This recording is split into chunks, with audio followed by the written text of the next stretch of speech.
पाकिस्तान की संसद में विदेशी साजिश का आरोप लगाकर इमरान के खिलाफ अविश्वास प्रस्ताव खारिज, संसद में विपक्ष का जोरदार हंगामा। इजलास इसके काम के इख्तिताम पर बाज़रिया हाज़िर बर्खास्त करता हूँ। असद कैसर, स्पीकर कौमी असम्बली। पाकिस्तानी सुप्रीम कोर्ट में सुनवाई स्थगित हुई। पाकिस्तान में संसद भंग करने को सुप्रीम कोर्ट में चुनौती दी गई है। कोर्ट में कल होगी सुनवाई। कथित अमेरिकी साजिश पर खुलकर बोले इमरान ने अमेरिकी राजनयिक का नाम लिया। इमरान ने कहा डोनाल्ड लू पाक सरकार गिराने की साजिश में शामिल हैं। मौलाना फजलुर रहमान का इमरान पर बड़ा हमला। विपक्ष के बड़े नेता मौलाना फजलुर रहमान ने कहा इमरान ने तानाशाहों को भी पीछे छोड़ दिया है। अविश्वास प्रस्ताव के बाद बिलावल भुट्टो का पहला बयान। बिलावल ने कहा भुट्टो नहीं, ज़ियाउल हक के शागिर्द हैं इमरान खान। पूरे पाकिस्तान का सर इमरान ने शर्म से झुका दिया। नेशनल असेंबली में विपक्ष का जोरदार हंगामा। पीएमएल ने शहबाज शरीफ को चुना प्रधानमंत्री। नवाज शरीफ की पार्टी के नेता स्पीकर की कुर्सी पर बैठे अयाज शरीफ को स्पीकर बनाया। पाकिस्तान की नेशनल असेंबली की बिजली काटी गई। स्पीकर, डिप्टी स्पीकर साहब रूलिंग दे के गए थे। मैं इसको वोट पे डालना चाहता हूँ इस हाउस के कि उसको डिफेंड किया जाए।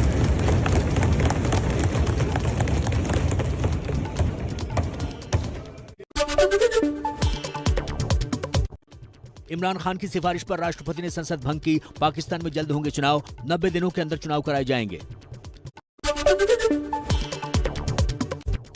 लंदन में पाकिस्तान के पूर्व प्रधानमंत्री नवाज शरीफ पर हमले की कोशिश। पाकिस्तानी मीडिया के अनुसार इमरान खान की पार्टी तहरीक इंसाफ समर्थित शख्स ने किया हमला। हमले में नवाज शरीफ के गार्ड घायल। नवाज शरीफ की बेटी मरियम नवाज ने ट्वीट कर दी जानकारी। अज्ञात शख्स ने नवाज शरीफ पर मोबाइल फेंका।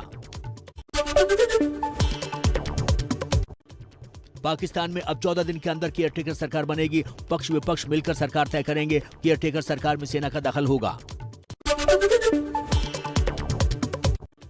पाकिस्तान के पंजाब प्रांत के सदन को 6 अप्रैल तक स्थगित कर दिया गया है। पंजाब विधानसभा में नया सीएम चुनने के लिए वोटिंग होनी थी। वोटिंग से पहले इमरान सरकार ने पंजाब के गवर्नर को हटाया। पाकिस्तान के पंजाब के गवर्नर मोहम्मद सरवर हटाए गए।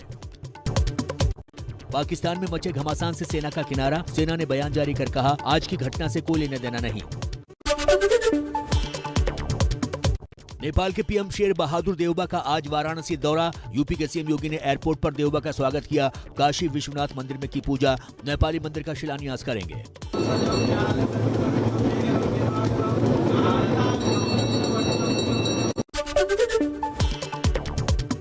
पंजाब में अवैध रेत खनन के मामले में ईडी ने पूर्व सीएम चन्नी के भतीजे और एक अन्य शख्स के खिलाफ चार्जशीट दायर की।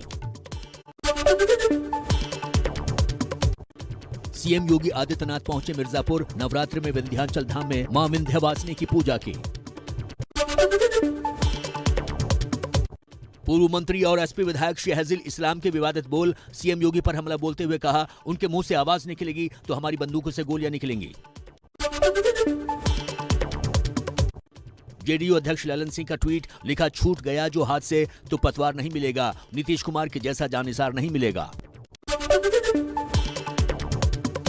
मनीष गुप्ता हत्याकांड में आरोपी पुलिस इंस्पेक्टर के घर पर चला बुलडोजर।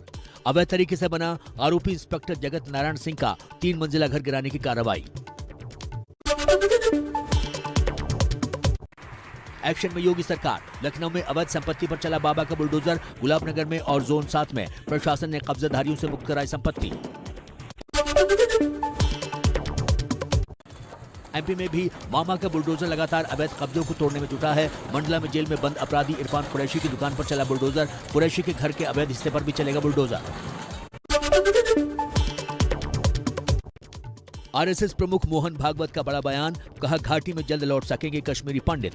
वापसी के लिए अनुकूल माहौल बनाने की तैयारी। कश्मीर फाइल्स फिल्म की भागवत ने तारीफ की।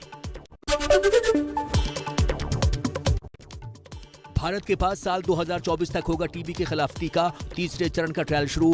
आईसीएमआर के तहत आने वाले national ads research institute Pune के मुताबिक क्लिनिकल ट्रायल तेजी से चल रहे हैं और 2024 तक पूरे होने की संभावना है।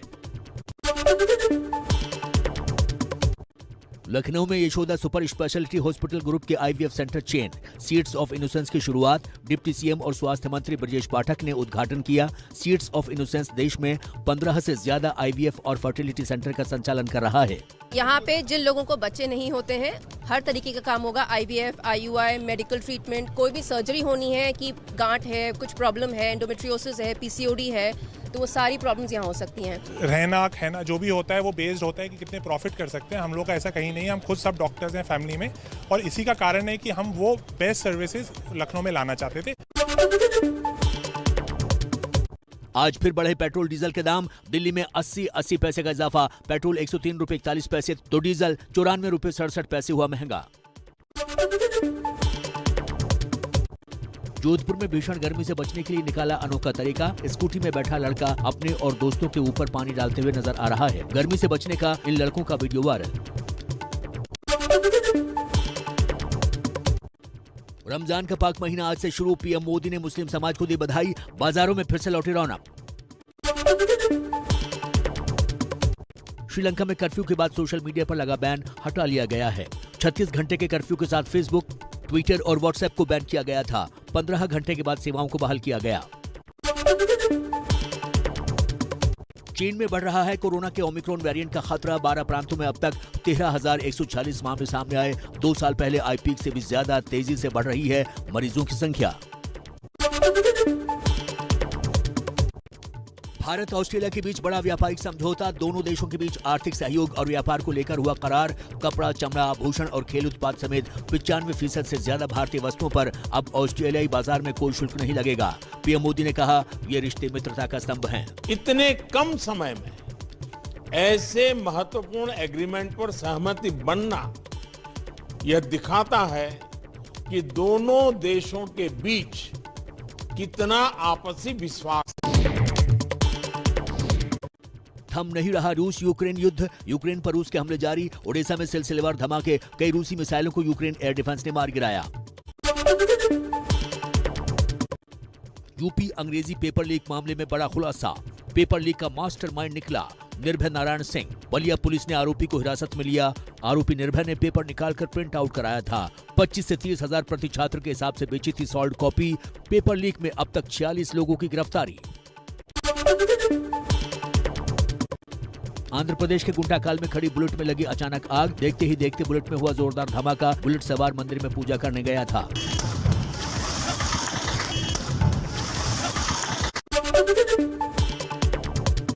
मुंबई के भिंडी बाजार में ज्वेलरी शॉप में लगी भीषण आग। घटनास्थल पर दमकल की 10 गाड़ियां पहुंची। दिल्ली पुलिस ने ऑनलाइन ठगी करने वाले गिरोह को पकड़ा। चीनी लोन ऐप के जरिए लोगों से जबरन ठगी करने के आरोप में 8 गिरफ्तार। 8 भारतीय आरोपी चीनी आकाओं के लिए काम करते थे। आगरा में ग्रीन गैस की पाइपलाइन में लगी भयानक आग। पाइपलाइन में लीकेज की वजह से लगी आग। गढ़ी भदौरिया में हुआ हादसा। दिल्ली से सटे ग्रेटर नोएडा में हाईवे पर कैंटर में लगी भीषण आग। ड्राइवर ने गाड़ी से कूदकर अपनी जान बचाई। मौके पर पहुंचे पुलिस और फायर ब्रिगेड ने आग पर पाया काबू। महाराष्ट्र के नासिक में रेल हादसा। एलटीटी जयनगर एक्सप्रेस के कुछ डब्बे पटरी से उतरे। दोपहर 3:15 बजे हादसा। 3 से 4 लोग घायल।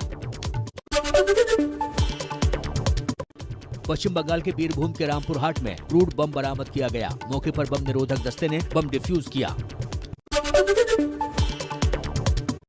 आरा में नाबालिग के साथ कथित गैंगरेप मामले में 3 लोग गिरफ्तार। पुलिस के मुताबिक रेप के बाद नाबालिग के शोर मचाने पर उसे बाइक से फेंककर फरार हो गए थे आरोपी। शामली में कुट्टू का आटा खाने से 8 लोगों की हालत बिगड़ी। मरीजों को अस्पताल में भर्ती कराया गया।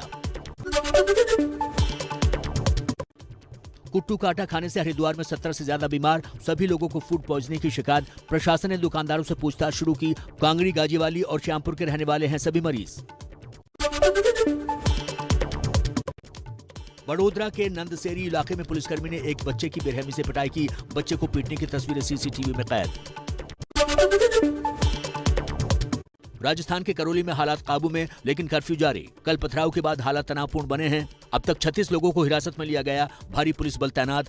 गुड़ी पड़वा पर कल मुस्लिम इलाके से गुजर रही मोटरसाइकिल पर हुआ था पथराव, जिसमें 35 लोग घायल हुए थे।